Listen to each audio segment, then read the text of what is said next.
नमस्कार, आप देख रहे हैं खबर फास्ट। मैं हूं आपके साथ शमशेर सिंह। आज आपका डॉक्टर में बात करेंगे डेंगू बुखार के बारे में। बरसाती सीजन में ज्यादा घातक रूप धारण करने वाला बुखार आज भी मेडिकल साइंस की इलेक्शन होती है। हर साल लाखों लोग डेंगू बुखार की चपेट में आते हैं। हजारों लोग समय पर इलाज न मिल पाने की वजह से असमय मौत के मुंह में चले जाते हैं। कभी हम इस बुखार के प्रति लापरवाही करते हैं तो कभी कभी स्वास्थ्य विभाग की लापरवाही की वजह से डेंगू पीड़ितों की मौत की खबर सामने आती है। अभी हाल ही में ताज़ा मामला हरियाणा के अंबाला से सामने आया, जहां डेंगू की वजह से 2 मासूम सगे भाइयों की मौत हो गई। परिवार का आरोप है कि अस्पताल प्रशासन की लापरवाही की वजह से बच्चों की मौत हुई है, जबकि अस्पताल प्रशासन जांच की बात कह रहा है, जो अक्सर होता ही आया है। और जांच में जो भी निकलता है वो बाद में देखा जाता है, लेकिन जो मौत के मुंह में चला गया वो वापस नहीं आता है। इसीलिए खबर फास्ट का प्रयास है कि आमजन को डेंगू की गंभीरता से अवगत कराया जाए, ताकि किसी भी अनहोनी से बचा जाए। आपका डॉक्टर हमारा ऐसा कार्यक्रम है जो आपको जागरूक करने के साथ साथ आपके स्वास्थ्य से संबंधित समस्याओं से जुड़े सवालों को भी उठाता है, जो आपके द्वारा हमारे पास व्हाट्सएप या मेल आईडी के जरिए भेजे जाते हैं। आज हम डेंगू बुखार से जुड़े आपके उन सवालों पर डॉक्टर से सीधी बात करेंगे और आप घर बैठे अपने सवालों का जवाब जान पाएंगे। इसके साथ ही डेंगू के कारण क्या हैं, लक्षण क्या हैं, इसका निवारण क्या है, उससे जुड़े सवालों पर भी बात करेंगे। लेकिन एक महत्वपूर्ण सवाल ये भी कि अंबाला में 2 मासूम भाइयों की डेंगू से मौत होना स्वास्थ्य व्यवस्थाओं पर कितना बड़ा सवाल खड़ा करता है, इस पर भी बात करेंगे। ज़्यादा बातचीत के लिए आज हमारे साथ मौजूद रहेंगे डॉक्टर सतवीर चौधरी, पूर्व डीजीएल डिपार्टमेंट से हरियाणा से हैं। डॉक्टर पुष्कर सिंह भाटिया हैं, आयुर्वेदाचार्य हैं। दोनों का इस चर्चा में बहुत स्वागत है। डॉक्टर सतवीर चौधरी, आपसे मैं पहले सवाल करना चाहूँगा, जो अंबाला में घटना हुई है, और अपने आप में एक सवाल इसलिए हो जाता है कि एक तरफ तो हम दावा करते हैं कि हमारे पास स्वास्थ्य व्यवस्थाएं बहुत बेहतर हो गई हैं, लेकिन अस्पताल में परिवार के लोग बच्चों को लेकर जाते हैं, वहाँ पर खबर ये सामने आती है कि उन्होंने अभिभावकों को बहुत ज़्यादा बेहतर तरीके से ट्रीट करने के बजाय इधर से उधर भटकाया और दोनों मासूम बच्चों की मौत हो जाती है। आज के दौर में ऐसी लापरवाही किस प्रकार से जो है, इस प्रकार की जो घटनाएं घटती हैं उनके लिए जिम्मेदार मानी जानी चाहिए, हालांकि जांच का विषय, लेकिन सबसे बड़ा सवाल यही है कि 2 मासूमों की मौत हुई है। धन्यवाद शमशेर सिंह जी, बहुत बहुत धन्यवाद। सबसे पहले तो मैं आपका और आपकी चैनल का इस बात के लिए धन्यवाद करता हूं और आपको बधाई देता हूं कि आपने पब्लिक इंटरेस्ट का इशू लिया है। जी शुक्रिया। आमतौर पे आजकल क्या होता है, राघव चड्ढा की शादी की बातें चल रही होती हैं, या हिंदू मुसलमान दंगा या डिवाइड, ऐसे टॉपिक ले लिए जाते हैं जिनमें लोगों की रुचि जबरदस्ती क्रिएट की जाती है, और जो प्रचार करने की बातें हैं, जन अवेयरनेस जिनमें करना है, ऐसी चीजें ना तो सरकार करती है और ना कई मीडिया चैनल करते हैं। तो इसके लिए आपको मैं बहुत बहुत बधाई देता हूँ, धन्यवाद करता हूँ। जहाँ तक आपने अंबाला की घटना बताई, मुझे बहुत डिटेल तो नहीं पता, जो भी खबर आई है मीडिया के माध्यम से आई है, मुझे कोई फर्स्ट हैंड जानकारी नहीं है। लेकिन अगर ये दोष सही है, अगर कोई ऐसी बात लापरवाही की गई है, तो इस पे सख्त कार्रवाई होनी चाहिए, मेरा ये विचार है जी। आपने शुरू में इंट्रोडक्शन में बताया कि शुरू में लोग भी ज्यादा परवाह नहीं करते, जब प्लेटलेट बहुत कम हो जाते हैं तब जाकर के परवाह करते हैं। तो लोगों में भी अवेयरनेस क्रिएट करनी हमने, और सरकार को भी सचेत रहना है। सरकार की तरफ से जब पेशेंट दाखिल होता है, आता है, तो उसमें कोई लापरवाही नहीं होनी चाहिए, दोनों तरफ से जरूरी है। बिल्कुल, ये बहुत अहम बात है। दोनों स्तर पर कहीं ना कहीं लापरवाही होती, दिक्कत होती है। अब इसी को लेकर छोटा सा रिएक्शन डॉक्टर पुष्कर भाटिया से जानना चाहूँगा। डॉक्टर, ये भी एक बहुत बड़ा चैलेंज है, इसमें बड़े पैमाने पर लापरवाही देखी जाती है। जब मरीज बहुत गंभीर स्थिति में चला जाता है, तब जाकर हम या तो अस्पताल भागते हैं, या फिर अस्पताल में जाते हैं तो वहाँ पर गैर जिम्मेदाराना तरीके से हमें ट्रीट किया जाता है, ये मानकर छोड़ दिया जाता है कि बुखार है, ठीक हो जाएगा। लेकिन इस सीज़न में खासकर, चाहे कोई भी बुखार क्यों ना हो, उसमें बहुत ज़्यादा सीरियस लेने की बात होती है मरीज को खासकर। नमस्कार जी डॉक्टर, आवाज सुन पा रहे हैं मेरी? हाँ, मेरी आवाज? जी सर, सुन पा रहा हूँ। ठीक है। ऐसा होता है कि हमारे आयुर्वेद का जो मूल उद्देश्य है वो ये है कि स्वस्थस्य स्वास्थ्य रक्षणम आतुरस्य विकार प्रशमनम। जी। तो उसका जो पहला भाग है इसका, इस श्लोक का, वो है स्वस्थस्य स्वास्थ्य रक्षणम, यानी स्वस्थ व्यक्ति की स्वास्थ्य की रक्षा करना, जी। उसके लिए उपाय करना और उसके लिए उपाय बताना। हम्म। और अगर कोई बीमार होता है तो फिर उसके बाद उस बीमारी का इलाज करना। हम्म। तो हम सबका जो है ये कर्तव्य रहता है, हमारी सबकी ड्यूटी है कि हम अपने स्वास्थ्य को बरकरार रखें। तो उसके लिए जो आयुर्वेद में बताए गए जो विधान हैं, जो विधियां हैं, आयुर्वेद का जो दिनचर्या है, ऋतुचर्या है, अगर हम उसका पालन करते हैं तो हमें बीमारियों होने के चांसेस बहुत कम हो जाते हैं। जी। जैसे हम अपनी इम्यूनिटी जो है वो बना के रखते हैं। आजकल का जो वातावरण है, इन दिनों में बरसात का सीजन आया होता है, तो बारिश की वजह से अपना पानी, खड़ा पानी हो जाता है या गंदगी हो जाती है। कहीं जगह पे बाढ़ का भी जो है वो हो गया, जैसे अम्बाला में गंदगी जो है पानी खड़ा रह गया। तो खड़े पानी की वजह से जो है गंदगी फैलती है और उसमें मच्छर जो है ये पनपते हैं। घरों के ऊपर जैसे टायर पड़े हुए हैं या कोई भी पानी रुका हुआ पड़ा हुआ है तो उसकी वजह से मच्छर पनपते हैं, तो फिर वो हमें जो है वो मच्छर जो है वो डेंगू का भी हो सकता है। वो डेंगू, अगर हमारी इम्यूनिटी कम हो जाएगी तो हमें डेंगू का मच्छर वो काटेगा, तो हमें वो उसका डेंगू हमें हो सकता है। तो सबसे पहले तो हमें साफ सफाई का ध्यान रखना है, अपने आसपास की साफ सफाई का ध्यान रखना चाहिए। उसके बाद हमें अपने शरीर की साफ सफाई का ध्यान रखना चाहिए, यानी हमें अच्छा खाना खाना चाहिए, गलत खाना नहीं खाना चाहिए जो आयुर्वेद में बताया गया है।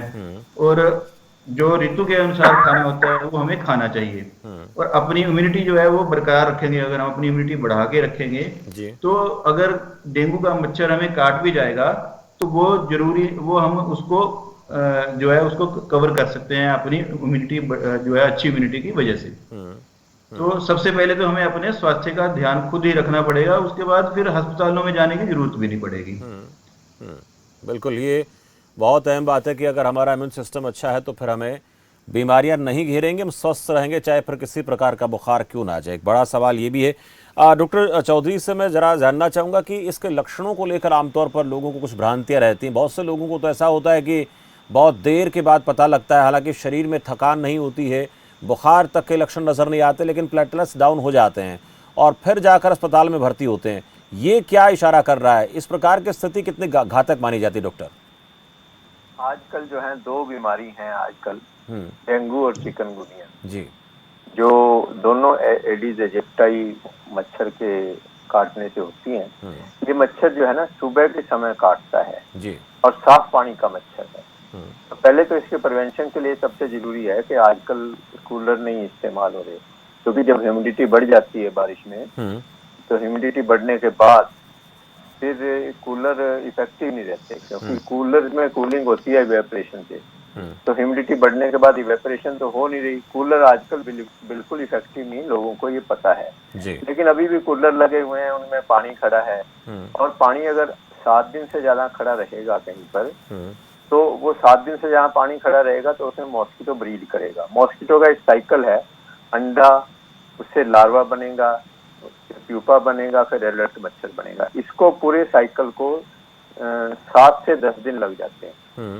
तो इसको साइकिल को तोड़ना बहुत आसान है। अंडे से एडल्ट में जाने के बीच में जो लार्वा और प्यूपा है वो पानी में ही जिंदा रह सकता है और वो सांस लेता है बाहर, जो लेयर बन जाती है उसके ऊपर, उसमें से वो सांस लेता है।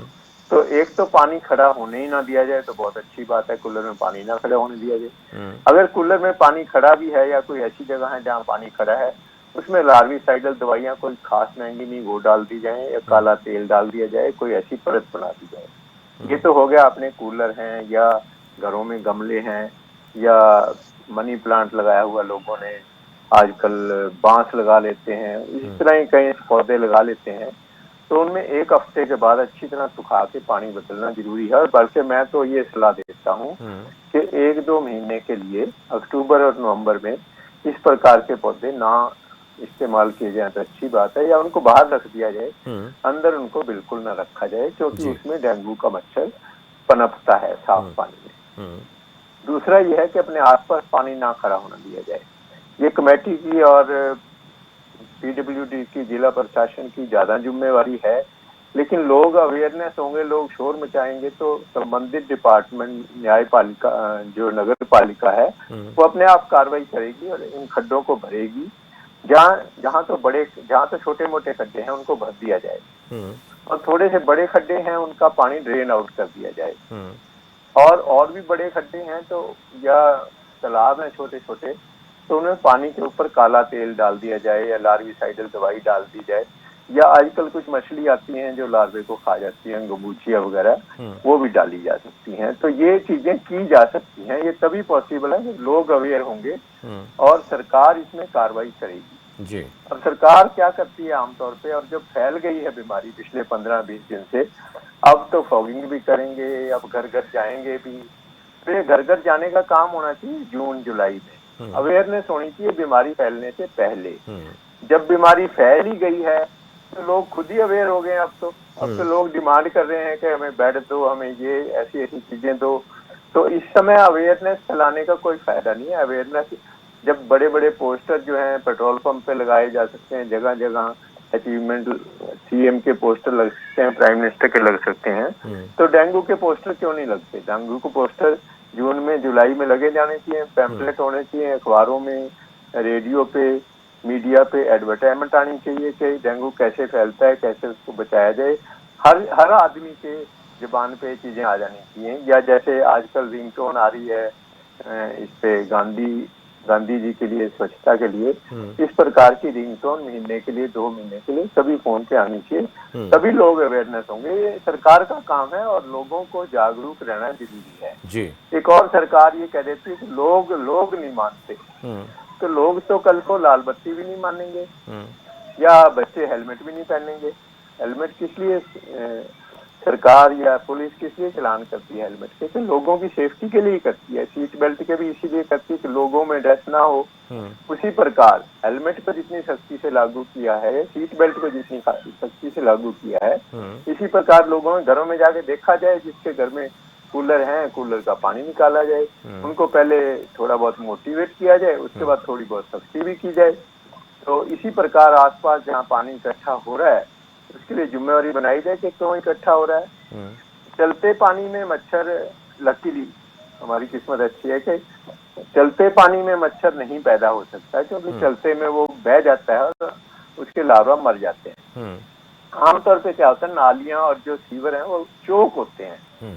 जब वो 15 इंच के चौक रहेगी नाली, तो वो चलता पानी नहीं है। होना तो चाहिए कि नाली चल रही है, लेकिन वो नाली चल नहीं रही, वो खड़ा पानी बन गया है। तो उस खड़े पानी में सब तरह के मच्छर होते हैं, खासतौर से डेंगू चिकनगुनिया हो जाते हैं। बाकी मच्छर भी होते हैं, मच्छर बाकी बीमारियां भी फैला रहे हैं, मलेरिया भी फैला रहे हैं, लेकिन क्योंकि इस टाइम डेंगू और चिकनगुनिया अक्टूबर नवंबर में ज्यादा होता है, तो इसलिए एडीज इजिप्टाई पे हमारा ज्यादा ध्यान है। और उसके बाद किसी को कोई भी बुखार है, सिर दर्द है, इस टाइप का कोई भी सिम्टम है, अनलेस प्रूव्ड अदरवाइज, मतलब किसी को भी बुखार है तो ये मान लेना चाहिए कि ये डेंगू चिकनगुनिया हो सकता है। पहली बात तो ये शक करना जरूरी है हर मरीज को। तो वो अपनी प्लेटलेट कराएगा, कॉमन टेस्ट कराएगा, 100-150 रुपए में टेस्ट हो जाता है, या सारी सरकारी अस्पतालों में फ्री टेस्ट हो जाता है। अगर प्लेटलेट कम है तो एकदम अस्पताल में जाकर के दाखिल हो, उपचार लें। अगर समय पर उपचार लिया जाए तो डेथ जैसा होना बहुत मुश्किल है। लेकिन अगर उसका प्लेटलेट ही 20 है या 30 है और उसके बाद उसने 4 घंटे 6 घंटे तक कोई उपचार नहीं किया, अस्पताल में नहीं गया, उस स्थिति में जाकर के ये प्रॉब्लम आ सकती है। बिल्कुल, ये स्थिति घातक तब हो जाती है। डॉक्टर चौधरी आपके पास आऊँगा। एक छोटा सवाल डॉक्टर भाटिया से और मैं लेना चाहूँगा। डॉक्टर भाटिया, आप जानना चाहता हूँ कि आयुर्वेद में खान पान को बहुत महत्वपूर्ण माना जाता है और डेंगू जैसी बीमारी में कुछ ऐसी चीज़ें खाने पीने के लिए बोली जाती हैं। हालांकि लाइट डाइट भी बहुत ज़रूरी है, डाइजेस्टिव सिस्टम ठीक रहे, लेकिन ये भी ज़रूरी है कि खाना पीना भी बहुत ज़रूरी है। डेंगू बुखार में अगर नहीं खाएंगे पिएंगे तो प्लेटलेट्स एकदम से डाउन चले जाएंगे। क्या चीज़ें आपकी तरफ से इंस्ट्रक्ट की जाती हैं खान पान के लिहाज से, अगर किसी को संभावनाएं हैं कि डेंगू हो सकता है, हो गया है, या फिर कोई भी बुखार क्यों ना हो? जब हमारे पास पेशेंट आता है तो हम प्योरली आयुर्वेदिक जब ट्रीटमेंट देते हैं, जो लोग आयुर्वेदिक ट्रीटमेंट देते हैं जो मिक्स ट्रीटमेंट देते हैं उनकी बात नहीं मैं कर रहा, जो प्योर आयुर्वेदिक ट्रीटमेंट देते हैं, तो हम लोग सबसे पहले उपवास करवाते हैं। हम खान पान को कम करते हैं, भोजन जो है बिल्कुल या तो बंद कर दिया जाता है या वो कम कर दिया जाता है। एलोपैथी में एक दिक्कत हो सकती है कि वो खाली पेट दवाइयां नहीं दी जा सकती, तो इसलिए उनको वो खाना पीना बंद नहीं करते, तो वो मेरा विषय नहीं है। लेकिन आयुर्वेद में हम इसको हम कहते हैं कि पहले आप उपवास करो, और सिर्फ आयुर्वेदिक दवाइयां जो है हम देते हैं, तो मैंने ये देखा है हम आमतौर पे 2 से 3 दिन 4 दिन या ज्यादा ज्यादा 5 दिन में पेशेंट जो है वो राहत मिलना शुरू हो जाती है। उसको पहले दिन ही वैसे तो राहत मिलना शुरू हो जाती है आयुर्वेद में।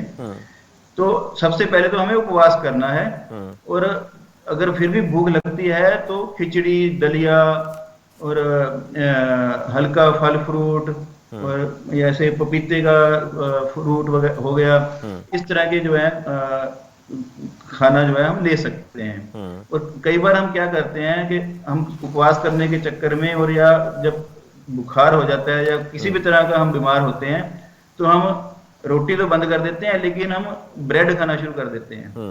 तो ब्रेड जो है वो मैदे का बना होने की वजह से और भी खतरनाक है।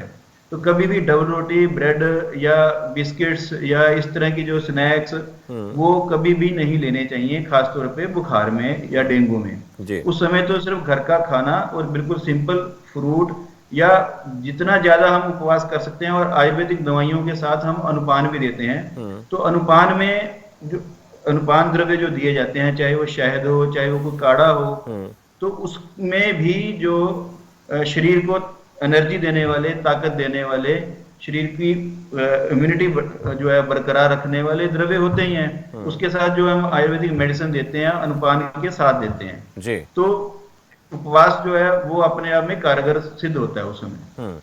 ये आयुर्वेद बताता है कि उपवास की स्थिति में और डेंगू के लिए जो दवाएं दी जाती हैं वो किस प्रकार से दी जाती हैं। अब बहुत सारे ऐसे सवालात मेरे पास आए हैं डॉक्टर चौधरी, डॉक्टर भाटिया, जो मेल के ज़रिए, व्हाट्सएप के ज़रिए लोगों ने भेजे हैं, तो मैं एक एक करके उन सवालों पर आने का प्रयास करता हूँ। एक बहुत कॉमन सवाल है, अक्सर पूछा जाता है और हर डेंगू पीड़ित के मन में होता भी है कि ये धीरेन्द्र हैं उदयपुर से, उम्र 52 साल है, इनकी हाइट जो है वो है 5 फीट 8 इंच और वज़न 72 kg है। ये कह रहे हैं कि कुछ समय पहले बुखार हुआ था, जांच करवाई तो डेंगू की पुष्टि हुई है। हालांकि बुखार अब कम हो रहा है, शरीर ठीक महसूस कर रहा है, तो अब क्या कोई रिस्क फैक्टर है? क्योंकि घर पर रहकर सावधानी रखने से अब ठीक लग रहा है, प्लेटलेट्स गिरने की कोई चिंता तो नहीं है, और खान पान को लेकर क्या कहेंगे डॉक्टर चौधरी जी? हाँ जी, हाँ जी, बिल्कुल, इन्होंने बहुत अच्छा सवाल पूछा है। जी। पहली बात तो है कि डेंगू और चिकनगुनिया में ठीक होने के बाद आमतौर पे कोई भी वायरल बीमारी है 6 या 7 दिन में अपने आप ठीक हो जाती है। जी। कोई बहुत ज्यादा दवाइयां देने का रोल नहीं है। रादर दवाइयां हम एलोपैथी में भी हम मना करते हैं, दवाइयां देने का कोई फायदा नहीं, एंटीबॉडी देने का कोई फायदा नहीं। और पेन किलर या बुखार के लिए भी हम सिवाय पैरासीटामोल के और कोई चीज नहीं देते, क्योंकि अगर हम कोई भी और चीज देंगे, डिक्लोनेक देंगे, एस्पिरिन देंगे, कोई भी देंगे, वो प्लेटलेट को कम करेगी, इसलिए कोई भी दवाई देने का कोई फायदा नहीं है। दूसरा, डाइट के बारे में जैसे बात हुई, तो एक आजकल ट्रेंड है, जब बुखार हो गया, खासतौर से बच्चे को बुखार है तो उसको चिप्स देना शुरू कर देंगे, पिज्जा मंगा लेंगे, और ये आजकल बर्गर मंगा लेंगे। बच्चों में आदत पड़ गई है कि ऐसी चीजें ज्यादा खानी है। इन चीजों का कोई फायदा नहीं है, हेल्दी फूड नहीं है, जंक फूड है। हर तरह से, सिर्फ डेंगू के लिए नहीं, हर तरह से ये किसी भी ढंग से काम के फूड नहीं है, काम का खाना नहीं है, इनको नहीं खाना है। आप सिंपल स्वादिष्ट खाने कोई भी ले सकते हैं, आप पनीर की कोई चीज ले सकते हैं, खोए की ले सकते हैं, बच्चा अगर जिद कर रहा है, या रोटी दाल सब्जी खा सकते हैं, या दलिया खा सकते हैं, खिचड़ी खा सकते हैं। लेकिन ये जो बर्गर है, पिज्जा है, चिप्स है, इस टाइप की चीजें डिस्करेज करनी। जी। दूसरा, आपने सवाल ये पूछा कि ये एक महीने, 1.5 महीने, 15 दिन तक आमतौर पे थकान रहती है, कहते हैं हार्ड दुखते रहते हैं, ये इसमें रहता है आमतौर पे। चिकनगुनिया में, डेंगू में बुखार जरूर 5-6 दिन बाद ठीक हो जाता है, उसके बाद कई दिन थोड़ी सी तकलीफ रहती है, लेकिन इसमें खतरा कोई नहीं है। जी। कोई भी बीमारी, खासतौर से वायरल बीमारी, दोबारा नहीं होती आसानी से। जैसे कोरोना में आपने देखा था, दूसरी वेव आई, तीसरी वेव आई, तो वो दूसरी वेव वायरल चेंज होके आया है, उसने अपना स्ट्रेन बदल लिया जी। वही स्ट्रेन दोबारा इन्फेक्शन नहीं करता, क्योंकि जब एक बार बॉडी में इन्फेक्शन हो जाती है तो बॉडी उससे इम्यून हो जाती है। चाहे वो जुकाम है, कोई भी वायरल बीमारी है, वो 6 महीने साल दोबारा नहीं होती उस आदमी को। तो डेंगू उस आदमी को दोबारा होने का कोई खतरा नहीं। बिल्कुल, उसके ये परिवार के सदस्यों को हो सकता है। हाँ। उसको किसी मच्छर ने काटा है, वो मच्छर घर में ही घूम रहा है और मच्छर की लाइफ 30 दिन 35 दिन होती है या 15 दिन 20 दिन हो सकता है, उसने अभी और जीना हो, तो वो मच्छर किसी और को काटेगा, उसको फैला सकता है। हो सकता है घर में 1 हफ्ते बाद उसकी पत्नी को बुखार हो जाए, उसके 15 दिन बाद उसके बेटे को बुखार हो जाए, तो उसके लिए जिम्मेवार वही आदमी है, क्योंकि उसके अंदर जरासीम था, उसके अंदर वायरस था, मच्छर ने उसको काटा, मच्छर में फैला और उसकी पत्नी को या बच्चे को फैला दिया। तो ये धीरेन्द्र जी ये के जो लिए डर है कि दोबारा हो जाएगा, दोबारा होने के चांसेस बहुत रेयर है। बिल्कुल धीरेन्द्र जी, आपको डरने की ज़रूरत नहीं है, आप ठीक हो रहे हैं और लगभग ठीक हो भी चुके होंगे अब तक। एक और सवाल मेरे पास आया, मैं डॉक्टर भाटिया से पूछना चाहूँगा। राजकुमार लखनऊ से डॉक्टर भाटिया, और इनके बच्चे की उम्र 4 साल है, हाइट 3 फीट है, वज़न 13 किलो है, डेंगू हुआ है, वोमिटिंग की शिकायत बताई, डॉक्टर ने कुछ दवाएं दी थी, बुखार पर कंट्रोल है और वोमिटिंग में भी अब सुधार है, दिक्कत नहीं है, कमज़ोरी ज़रूर फील होती है। अब खान पान को लेकर बच्चा उदासीन है, जैसे खाने पीने को लेकर हम बात कर रहे थे, कितने दिनों तक बच्चे को परेशानी रह सकती है और क्या सावधानी उन्हें रखनी चाहिए? कई बार जब एंटीबायोटिक्स दिए जाते हैं या आयुर्वेद में भी कुछ स्ट्रॉन्ग मेडिसिन दी जाती हैं, तो फिर लिवर में थोड़ा सा कुछ विकार आ सकता है जी। तो उसकी वजह से भूख जो है कम लगने लग जाती है। वैसे भी बुखार में भूख कम लगने लग जाती है। तो जो आयुर्वेद में हम दवाइयाँ देते हैं उनमें आमतौर पे हमारे लिवर से संबंधित औषधियाँ डाली होती हैं, जैसे ज़्यादातर जो प्लेटलेट्स के लिए बढ़ाने के लिए भी या फीवर के लिए भी जो योग चलते हैं, जैसे गिलोय है या कुटकी है या पुनर्नवा है, तो ये सारे लिवर को भी इफेक्ट करते हैं, फायदा करते हैं। आंवला है। तो आमतौर पे अगर इन्होंने आयुर्वेदिक दवाइयाँ ली होंगी तो शायद इस तरह की समस्या हमें आती नहीं है। तो या अगर दवाइयाँ ना ली हो तो आ सकती है। तो एक तो ये है कि उसको बिल्कुल नॉर्मल खाना दें, ये जैसे अभी डॉक्टर साहब ने बताया कि चिप्स, चॉकलेट, बिस्किट्स या किसी भी तरह का जंक फूड जो है वो बिल्कुल उसके नज़दीक ना लेके जाएं, घर पे ही ना लेके आए ताकि बच्चों को भी इच्छा ना हो। और जैसे बकरी का दूध है, देसी गाय का दूध है, या अलग अलग तरह के काढ़ा जो है वो यहाँ मैं बताना शायद उचित नहीं समझता। इस तरह के काढ़े जो हैं वो आयुर्वेदिक डॉक्टर की सलाह से वहीं पे दिखा के उसको दिए जा सकते हैं। तो उससे जो है वो उसकी भूख जो है बढ़ना शुरू हो जाएगी और जो कमजोरी है वो भी उसमें भी जो है राहत जो है मिलना शुरू हो जाएगी। हाँ बिल्कुल, धीरे धीरे करके सुधार होगा। ये राजकुमार लखनऊ से पूछ रहे थे सवाल, आपके बच्चे के लिए डॉक्टर ने बताया है, इसका आप पालन करेंगे तो जो लीवर में थोड़ी दिक्कत है वो ठीक हो जाए, क्योंकि दवाओं से कई बार ऐसा बच्चे को फील होने लगता है। एक और मेरे साथ दर्शक जिन्होंने सवाल भेजा, डॉक्टर चौधरी आपसे पूछूंगा। माया देवी बाड़मेर से हैं, राजस्थान से, इनकी उम्र 45 साल है, हाइट 5 फीट 2 इंच है, वजन 50 किलो है।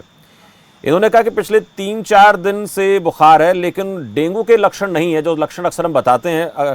फिर भी अगर डेंगू में दी जाने वाली दवाओं का अपने लिए इस्तेमाल ये करें, उस प्रकार का ट्रीटमेंट लें, तो क्या कोई दिक्कत हो सकती है? क्योंकि बहुत से लोग वैसे ही अनजाने में ही, जाने अनजाने में ही अपनी मर्जी से वैसी दवाएं लेना शुरू कर देते हैं जो डेंगू के लिए अक्सर डॉक्टर देते हैं। तो इन्हें कोई परेशानी हो सकती है क्या?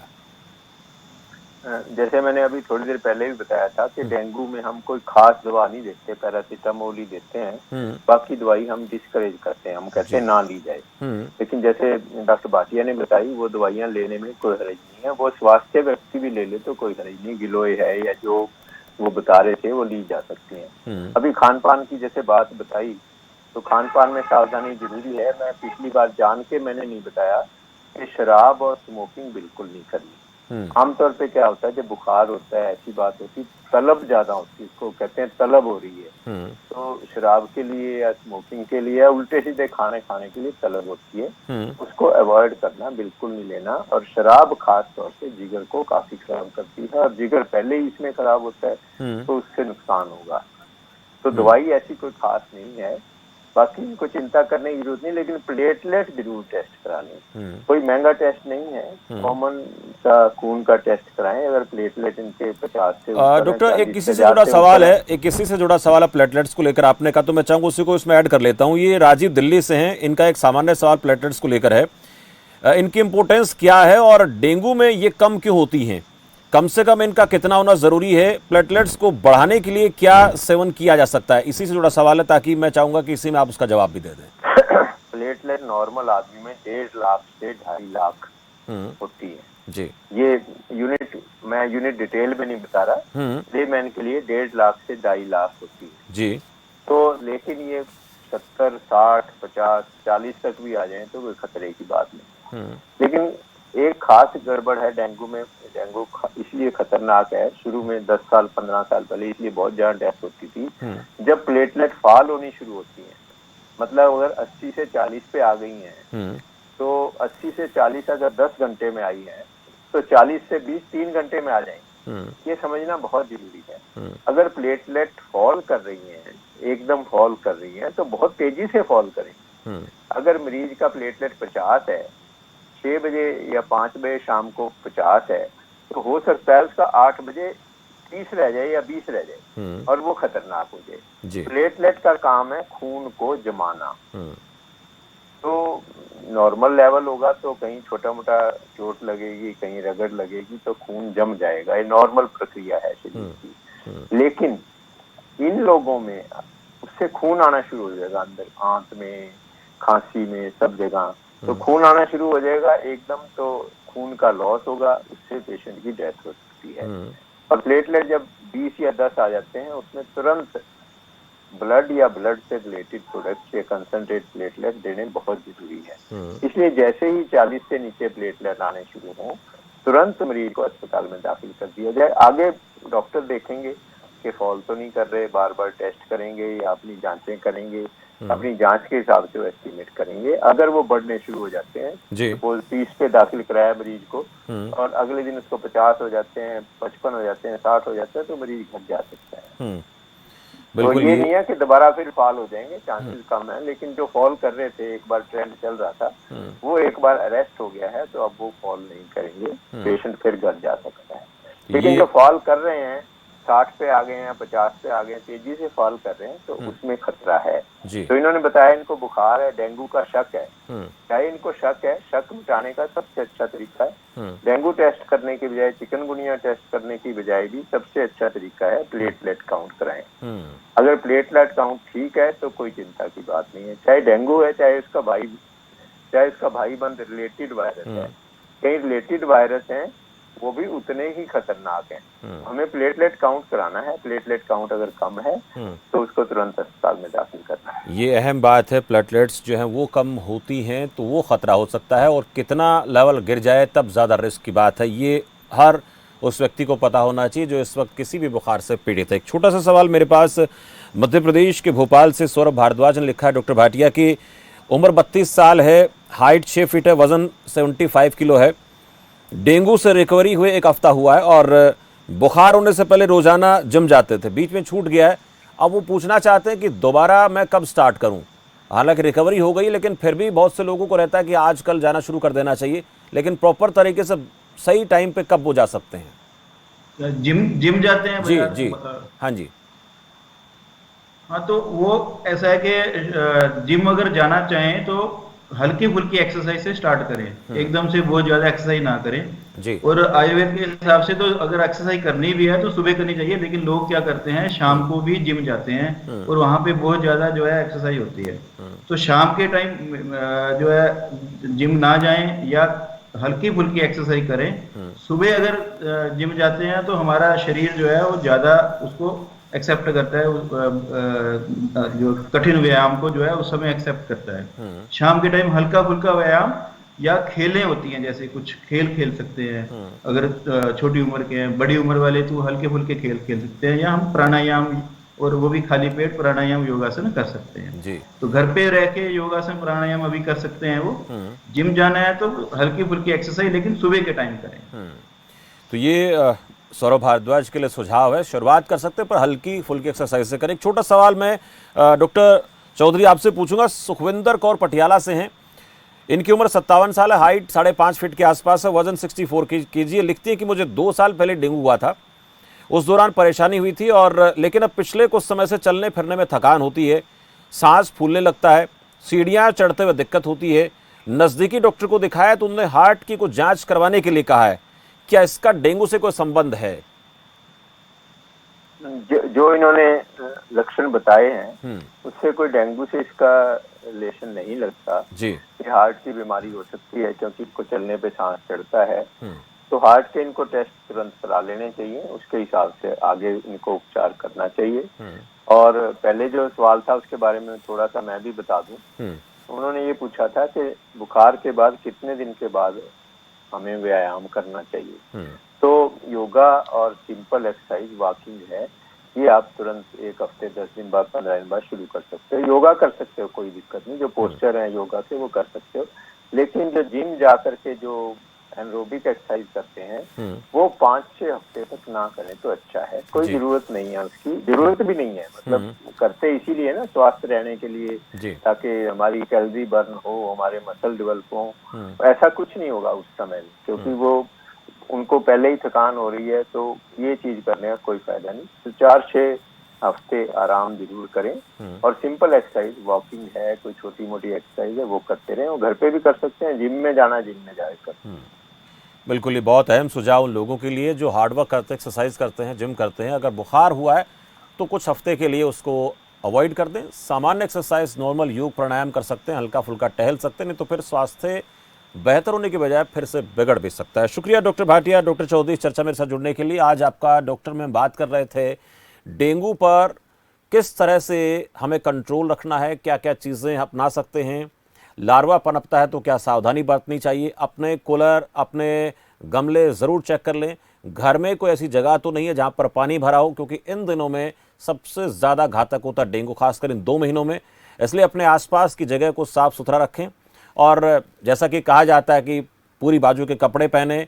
और दिन के समय में इसको लेकर माना जाता है कि ये मच्छर जो है काटता है, लेकिन फिर भी ज़रूरत इस बात की है कि दिन हो रात हो, मच्छर काटने से खुद को बचाने के लिए तमाम ऐसी चीज़ों का इस्तेमाल हमें करना चाहिए जो हमें कम से कम इस प्रकार की घातक होने वाली बीमारियों से बचा पाए। ये भी महत्वपूर्ण हो जाता है कि अगर आपको किसी प्रकार की दिक्कत, बीमारी हुई है तो हमें अपने आप को सेफ रखने के लिए किन चीज़ों को अपनाना है। ये ज़रूर डॉक्टर ने बताया कि डेंगू बुखार होने के बाद कुछ समय तक के लिए ज़रूर इसको परेशानी शरीर में रह सकते हैं, लेकिन उसके बाद हम नॉर्मल ज़िंदगी अपनी जी सकते हैं। फिलहाल के लिए इतना ही। आप देखते रहें खबर फास्ट। नमस्कार।